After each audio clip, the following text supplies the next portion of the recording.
Bonsoir à tous. Alors je vous dis bonsoir parce que ici à Maurice il est 8h30 et que la nuit tombe tôt et j'ai décidé de prendre le temps de vous faire cette vidéo que je vous avais promise sur les scénarios que je vois sur ce marché crypto et sur le Bitcoin plus particulièrement. Donc là de décembre 2024 à grosso modo donc l'année prochaine jusqu'à pour certains scénarios jusqu'à novembre-décembre 2025. Alors vidéo assez importante qui m'a demandé pas mal de charge mentale, de réflexion. C'est pour ça que je l'ai pas sorti avant parce que il fallait que j'ai le temps de décanter tout ça, je fasse des projections sur différents scénarios possibles. Au niveau du mind mapping que je vais te présenter, tu pourras le télécharger en description si tu souhaites le regarder de manière plus détaillée et potentiellement le reprendre à ton compte et faire tes propres projections. Alors, je sais que certains vont se demander, mais pourquoi il se prend la tête comme ça? À quoi ça sert d'imaginer comme ça des futurs possibles? Donc, on va en parler directement dans cette vidéo sur pourquoi. Quel est l'intérêt de faire ça? Alors, pourquoi faire ces projections de scénarios? Alors, rappelle ça par rapport à des choses que j'ai pu dire sur ma chaîne de multiples fois. Je vois ce marché crypto et ces cycles de 4 ans à peu près, comme voilà, nos Jeux Olympiques à nous. C'est une phase de compétition pour moi qui va durer autour de 4 à 6 mois, particulièrement intense, qui va prendre de l'énergie, qui va nous malmener. Et eh bien, dans une phase de compétition, on se prépare, on fait des plans, on établit des stratégies.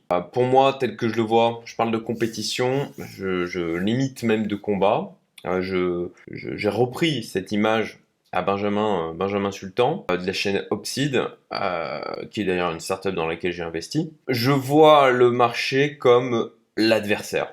Voilà, c'est globalement l'adversaire. Le marché est là pour piéger un maximum de personnes. Il est là pour me piéger. Il est là pour me faire du mal. Il est là pour me prendre de l'argent.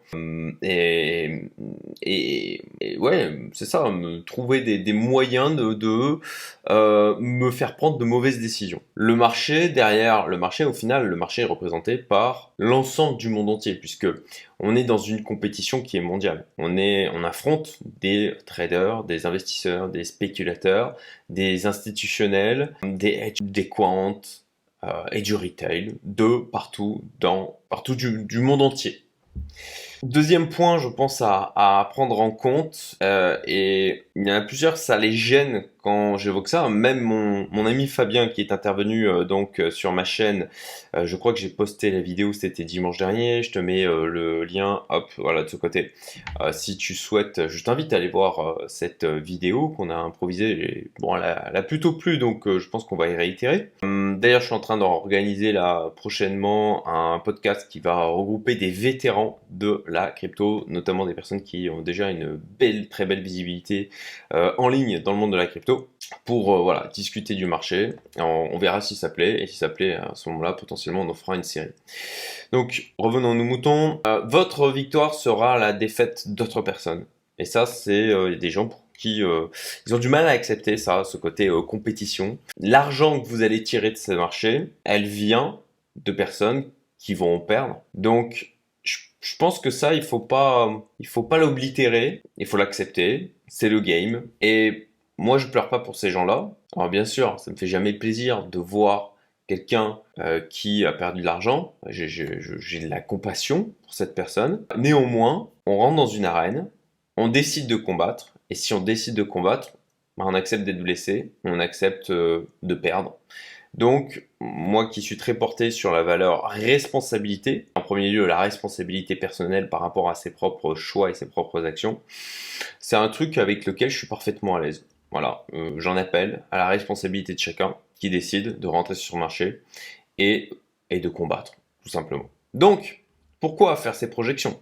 Bien, si on est dans une phase de compétition, à ce moment-là, il faut de la préparation psychologique.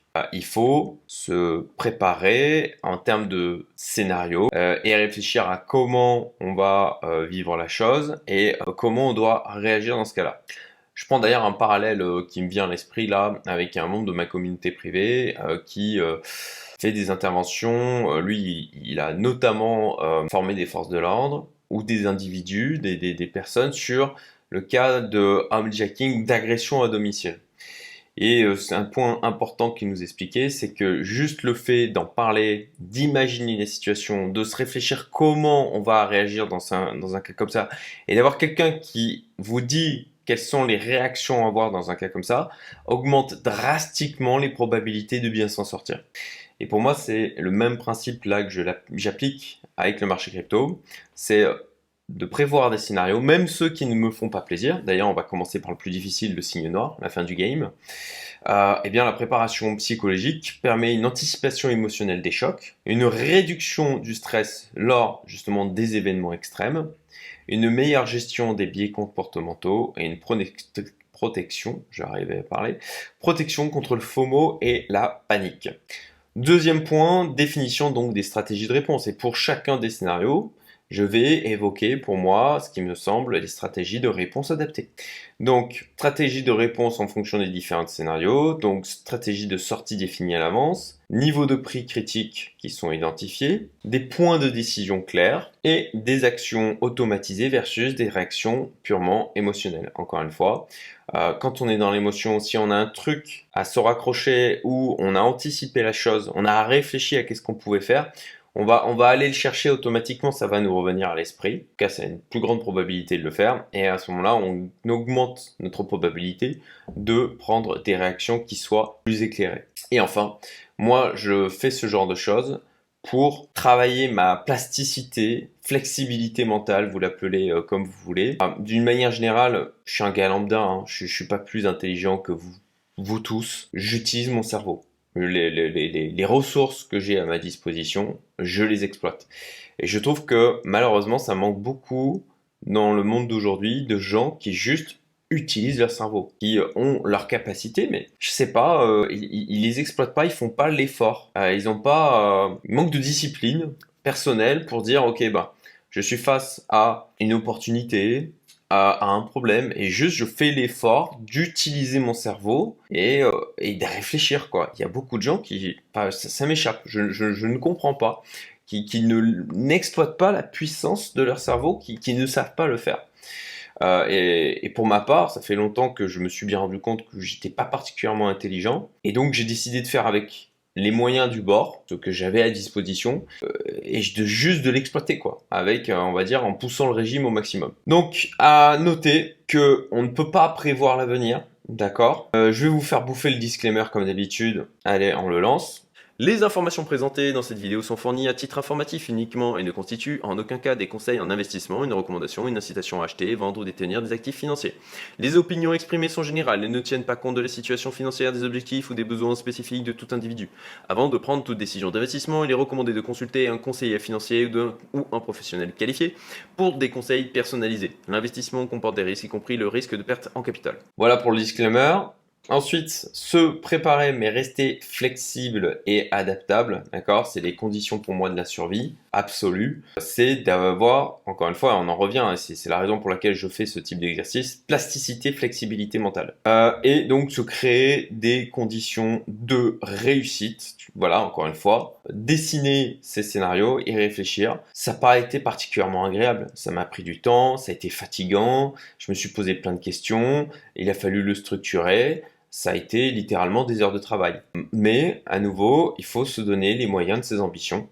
Et dans le cadre d'une compétition, on établit des stratégies, surtout quand on a un adversaire aussi fort qu'est le marché en face de nous. Après cette introduction qui me semblait, forcément si je l'ai faite, me semblait nécessaire, mais voilà, il y avait besoin de contextualiser.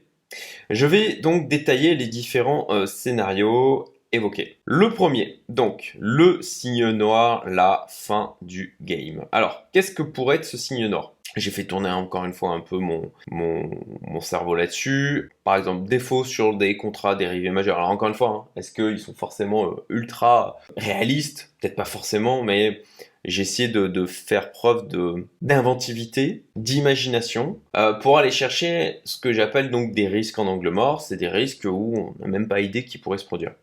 Donc voilà, j'ai fait un peu travailler mon cerveau là-dessus. J'ai trouvé des idées, voilà, en fouillant sur Internet, en discutant avec ChatGPT, défaut sur contrat dérivé majeur.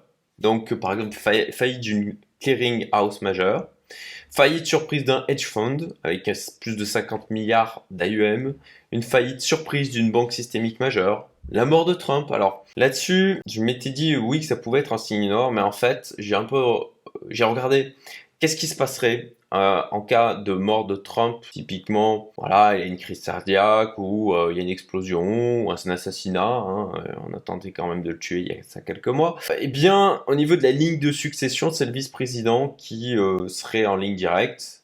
Et puis, en fait, ça n'annihile pas tout le projet politique, en tout cas sur la base de mes recherches et de ce que j'ai pu lire et comprendre. Ça n'annihile pas tout son projet politique. Il y a en premier le vice-président qui, du coup, deviendrait président. Et bon, on a globalement quand même dans son équipe des gens qui sont clairement pro-crypto. Donc, bon, oui, certainement que il y aurait une réaction si Trump venait à décéder subitement. Néanmoins, nous, pour notre game sur la crypto, je pense que ça ne changerait pas drastiquement la direction prise à l'heure d'aujourd'hui. Alors ça, par contre, bon, bah, une guerre mondiale, hein, on le voit, là, je sais pas si vous tenez au courant, mais ça chauffe, quoi. Ça chauffe, on a, a priori, clairement, un camp qui pousse à l'escalade. C'est dramatique. Et donc, bon, voilà, d'ici l'investiture et qu'ils prennent, d'ici le moment où il prendra les rênes, c'est un risque qui reste particulièrement présent, malheureusement, encore une fois. Je dois avouer que là, je suis content d'être loin sur mon île dans l'océan Indien. Non pas qu'on n'aura pas des répercussions si ce genre de choses arrive, mais l'épicentre quand même est plutôt côté européen. Une crise de la dette d'un pays européen majeur, voilà, je sais pas, Italie, Espagne, France, bon. Encore une fois, c'est des exemples, hein. On va pas discuter de ça forcément dans les commentaires. C'est juste, bon, se dire ok, pour donner de la matière à réfléchir sur un potentiel signe nord, et pas juste de dire ah bah non, tout va bien, ça risque pas d'arriver. Ok. Donc, imaginons voilà, phase 1 pré-signe noir. Fin novembre 2024, au moment où je tourne cette vidéo, nous sommes le 27 novembre 2024, et non pas 2028 comme apparemment je l'ai dit dans ma dernière vidéo. Excusez-moi pour ça. Voilà, jusqu'à mi-décembre 2024, donc voilà, on a une consolidation autour des 90, 95K, un optimisme général qui reste intact, même si ça oscille, une accumulation continue des ETF, ok, bon, tout se passe bien. Phase 2, événement signe noir. Imaginons décembre 2024, mais ça pourrait très bien intervenir plus tard. Là, voilà, par exemple, Troisième Guerre mondiale, ok, chute flash, alors là, l'ensemble des marchés, bim, ce serait pas forcément que les cryptos, bien évidemment. Donc chute flash du Bitcoin à 45K, panique des détenteurs institutionnels, voilà, en cascade. Phase 3, contagion de janvier à mars 2025, on a un rebond mort. Pourquoi j'ai mis ça? Je voulais peut-être mettre un dead cat bounce. Rebond vers les 65K, bon, cascade de faillite d'acteurs crypto, des nouvelles restrictions réglementaires d'urgence, et puis un effondrement vers les 30K. Phase 4, impact long terme, là, avec un range qui s'établit entre les 25 et 35K, perte de confiance institutionnelle, sortie massive des ETF et un crypto winter donc anticipé. Phase 5, capitulation, test des 20K, voilà, vraiment, on vient racler. Liquidation des positions long terme ultime. Le sentiment, c'est la fin de la crypto, potentiellement la fin de l'ensemble des marchés. Enfin voilà, la panique totale. Accumulation silencieuse des survivants. Ma réponse donc à ce scénario serait donc de maîtriser mon exposition, de ne pas mettre en danger mon niveau de vie, mon niveau nécessaire minimum de survivance acceptable. Donc bon, là, je pense que ça va de soi, mais quand on prend un pari important comme moi-même j'ai pu le faire en 2020 et 2021, bah, c'était aussi en acceptant le risque effectivement d'une perte totale ou massive de l'investissement que j'avais pu faire avec bah, voilà, plusieurs années pour récupérer la somme que j'avais mis à risque. Et puis bon bah voilà, c'est toujours une histoire de qu'est-ce que je risque pour qu'est-ce que je peux gagner. Bon ben voilà, j'avais estimé que le risque valait le gain potentiel. Et bon, bah forcément, comme ça c'est très bien passé, je n'ai aucun regret, mais je ne sais pas comment j'aurais pu réagir si ça ne s'était pas bien passé. Voilà pour le scénario signe noir. Le scénario piéger les initiés. Je l'aime bien celui-là. Je l'aime vraiment bien parce que il viendrait bousculer et piéger les vétérans. Et pas que les vétérans, hein, d'une manière générale, hein, le grand public aussi, comme d'habitude, mais vraiment, il viendrait faire mal à des gens qui sont dans le marché depuis un moment, qui sont sur leur certitude, les cycles, ça fonctionne toujours de la même manière. Ok, après c'est le Bitcoin, ensuite c'était le TH, après c'est les AL, après les narratifs, qui sont habitués en quelque sorte, qui sont dans leur petite routine de confort avec ces cycles crypto. Donc, je vous parle de ce scénario, piéger les initiés. Phase 1, accumulation et doute, décembre 2024. Donc, on a un prix entre 100 et 150K, sentiment de scepticisme persistant malgré du coup la hausse, on a des restes de solo range et de se dire ouais mais là ça a poussé quand même très fort. Voilà, on en parle dans les médias, est-ce qu'il faudrait pas sortir, voilà. Comportement des investisseurs institutionnels qui continuent d'accumuler. Piège psychologique, beaucoup restent en dehors du marché attendant une correction qui ne vient pas. Voilà. Ils ont subi ce long range qu'on a eu donc pendant 7-8 mois. Et moi, ma théorie, là, c'est qu'actuellement, il y a beaucoup de gens qui attendent de pouvoir se réexposer correctement sur le marché, qui à la sortie du range n'étaient pas exposés comme ils le souhaitaient, et qui espèrent cette fameuse correction, voilà, de 20-30% pour enfin pouvoir se réexposer. Je crois, moi, que le marché ne leur donnera pas cette chance. Donc voilà, phase 1, accumulation et doute. Phase 2, FOMO initial. Ok, Q1 2025, montée rapide vers les 200, 250K. Premier groupe de prise de bénéfices, comportement, les médias qui continuent à créer l'euphorie. Là, on a eu des prémices, hein, mais je pense que c'est pas terminé. C'est la chauffe là. On a chauffé les gens. Les premiers sortants pensent être intelligents. Ils se disent voilà, bah, j'ai réussi, j'ai pris des bénéfices, c'est génial, j'ai bien géré le truc, on a atteint les 200K, c'est fabuleux. Phase 3, euphorie et déni.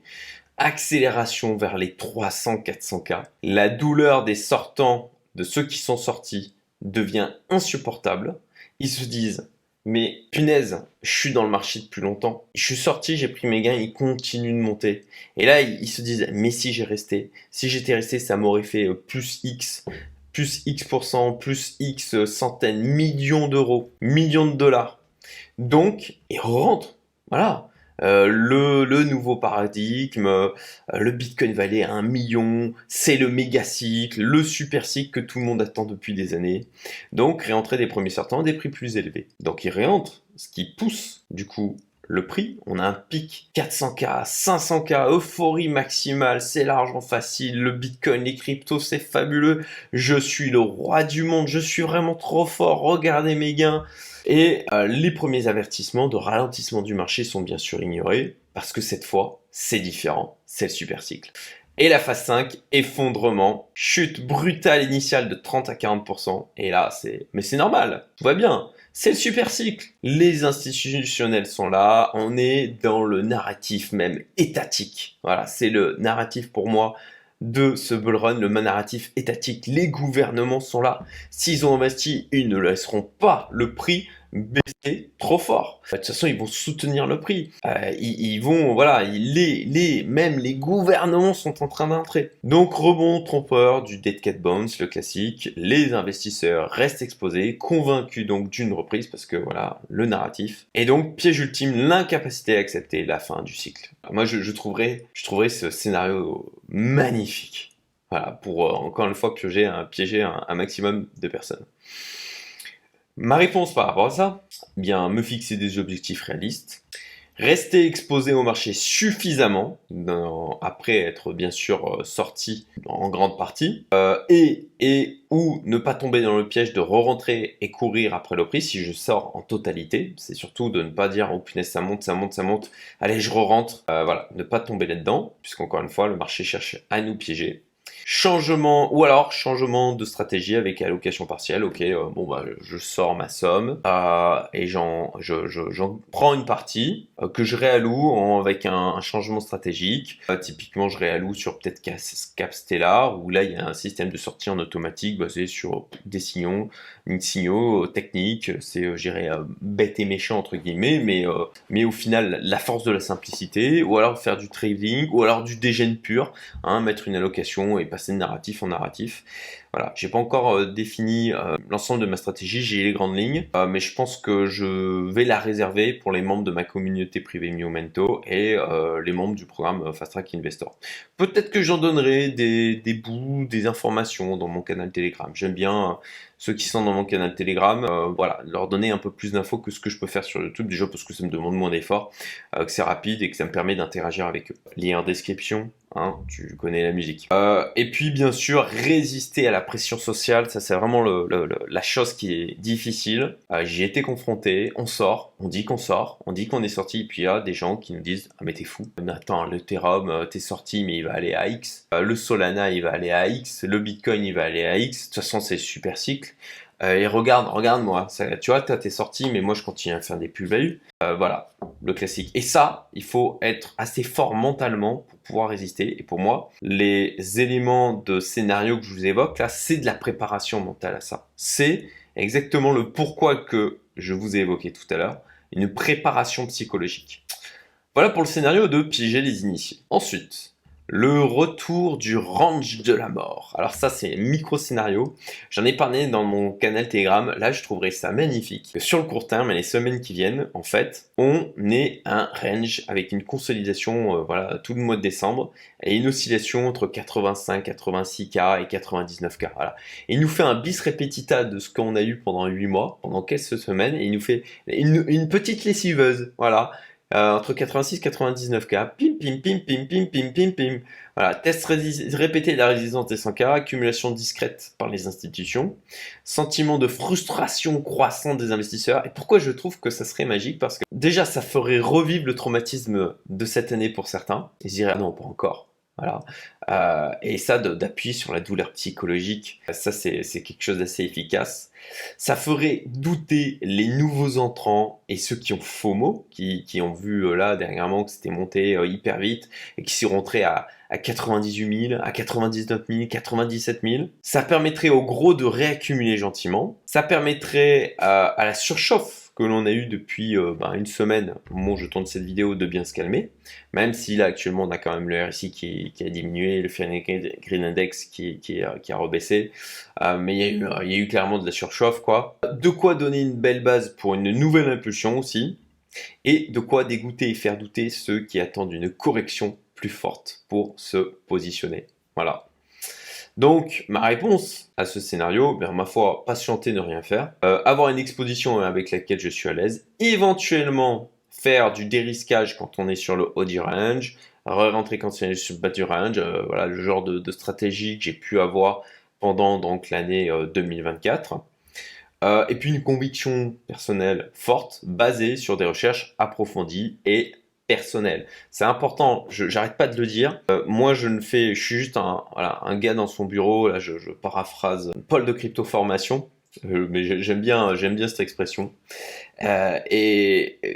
qui partage ce qu'il fait, quoi, et qui vous explique comment il s'y prend. Donc, mais à chacun de prendre ce qui lui semble pertinent, et de faire ses propres scénarios, ses propres projections, de faire sa propre préparation à cette compétition. Les 200K, loupé. Voilà, ça aussi, autre scénario, puisque, bon, pour moi, à mon sens, et peut-être que c'est une erreur d'ailleurs, mais globalement, voilà, les 100K, je pense que c'est une formalité. On verra. Hein, formalité dans le sens où, enfin voilà, ma croyance c'est qu'on va les passer. J'ai une croyance forte par rapport à ça, même si il y a le range de la mort pendant plusieurs semaines qui peut être tellement drôle, quoi, tellement piégeux pour un maximum de personnes. Là, il y a un consensus aussi sur les 200K, mais je m'en méfie plus. Justement, cette méfiance que moi j'ai et que d'autres ont, notamment les initiés, peut amener Aïe, piégé. 200K, loupé. Phase 1, donc consolidation novembre-décembre. Globalement, ça reprend le scénario que je viens d'évoquer avec un petit range, un range pendant plusieurs semaines. Même si concrètement, si ça se trouve, ce week-end, on les pète, hein, les 100K, on verra bien. Encore une fois, ce ne sont que des projections, des scénarios, de manière à me préparer psychologiquement à ces possibilités et d'avoir des stratégies définies par rapport à ça. Oscillation entre 85 et 99K, voilà, bah, j'ai repris ce que j'avais mis juste avant. En janvier-février 2025, ok, cassure des 100K, déclenchant une course vers les 120K, première vague de FOMO, une correction brutale vers les en dessous des 95 pour faire peur, un sentiment dominant, dernière chance d'acheter sous les 100K, en dessous des 95, pouf, ça repart. Rallye principal de mars à mai 2025, montée progressive vers 140K, correction de 15-20%, donc servant de tremplin, et puis permettant de faire des liquidations de longues. Objectif final autour de 160-180K, un piège psychologique, conviction que 200K est inévitable, mais c'est sûr, on va arriver aux 200K. Et puis, bah, en fait, on n'y va pas, un peu comme pour les 100K, enfin exactement comme pour les 100K en 2020-2021. On a un double top autour de 175K, alors c'est au doigt mouillé, c'est peut-être 60, 160, enfin vous comprenez l'idée, 165, 175, un rejet violent sous les 150K, donc sur juin-août 2025, tentative de rebond qui échoue vers les 160K, la majorité refuse de vendre, attendant les 200K. Enfin, phase 5 de septembre à décembre 2025, capitulation, chute accélérée sous 100K, rebond piège de moins 30%, enfin des rebonds ou des rebonds à plus 30%. Sincèrement, je me rappelle plus qu'est-ce que je voulais dire là-dessus. Mais en clair, bon, chute accélérée sous les 100K. Après, ouais, des rebonds pour liquider les longs, liquider les shorts, des baisses violentes pour liquider les shorts. Un objectif final autour de 40-50K. Sentiment du déni puis de la panique. Ok, ma réponse à ça. Avoir des objectifs réalistes, c'est ce que j'ai essayé de vous évoquer dans là une vidéo que j'ai faite récemment où je faisais des projections de valorisation de mon portefeuille. D'ailleurs, pareil, lien hop, que je mettrai ici. Prendre des profits de manière substantielle pour, eh bien, tout simplement être en gain. Voilà, et avoir pu quand même profiter d'une belle manière de ce bull run que l'on espère. Autre scénario, nouveau scénario, plus court que prévu. Alors, c'est en liaison avec les 200K loupés. Hein. Là, j'ai regardé un truc, c'est que la durée du bull market après cassure de l'ATH, pour moi, la vraie cassure de l'ATH, on l'a eu là le 5 ou 7 novembre, je ne me rappelle plus exactement. En 2007, ça a duré de août à décembre, 4 mois. En 2021, de décembre 2020 à mai 2021, 4 mois et demi. Bon, ça serait pas déconnant de se dire que sur ce cycle, ça dure aussi uniquement 4 mois. Mais il y a beaucoup de gens qui parlent de voilà jusqu'à octobre ou novembre 2025. Bon, phase en accumulation finale, donc décembre 2024 à janvier 2025, consolidation 85-95K, sentiment, alors ça peut être de 85-99, bon. L'idée, c'est, encore une fois, les chiffres exactement, ça donne une idée de la chose, hein. C'est pas précis au millier de dollars près. Sentiment général, ce n'est que le début. Les institutions accumulent massivement, sous-estimation des distributions déjà en cours. En clair, des prises de profit qui ont commencé. Ce qui est le cas d'ailleurs. Hein. Phase 2, pic surprise. De février à mars 2025, montée explosive vers 145K, pic final à 165K, FOMO extrême, distribution massive mais invisible, car pour ceux qui ne regardent pas les bons indicateurs ou qui sont aveuglés en fin de compte par leur cupidité, conviction générale que ce n'est qu'une étape vers les 200K, donc vraiment en clair, on finit en mars, quoi. Avril-mai 2025, chute brutale à 120K, des rebonds faibles, déni général, ce n'est qu'une correction, les achats de support qui échouent. Phase 4, réalisation juin à septembre 2025, cassure des 100K, rebond de plus en plus faible, liquidation en cascade, support final vers 65K, phase 5, capitulation, octobre-décembre 2025, accélération vers 40K, sentiment le Bitcoin est mort, c'est fini, le super cycle n'arrivera pas, enfin voilà, comme d'habitude. Hein. Les liquidations des positions à levier et distribution donc du côté des ETF aussi, où les gens sont sortis ou sortent massivement.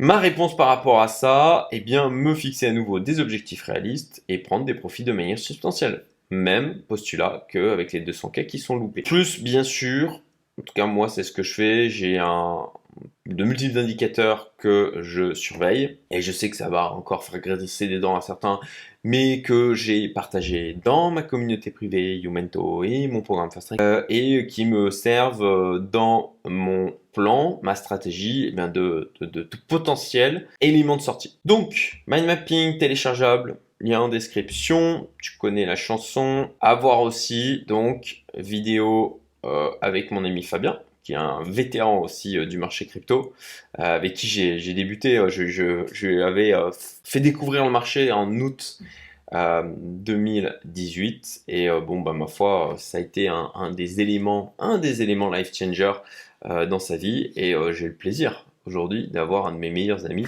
qui nous a rejoint, c'est le deuxième, qui nous a rejoint, Maurice. Donc voilà, première fois qu'il faisait cet exercice de vidéo, je l'ai bien poussé, je l'ai bien sorti de sa zone de confort, elle a été plutôt appréciée, donc je pense on va refaire ça.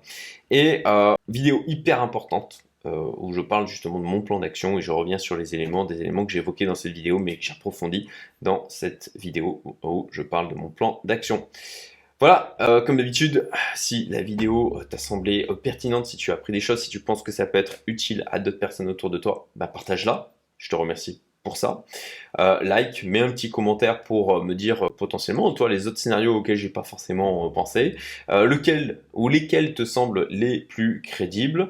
Et bien écoute, je te dis à très vite pour une nouvelle vidéo. Salut!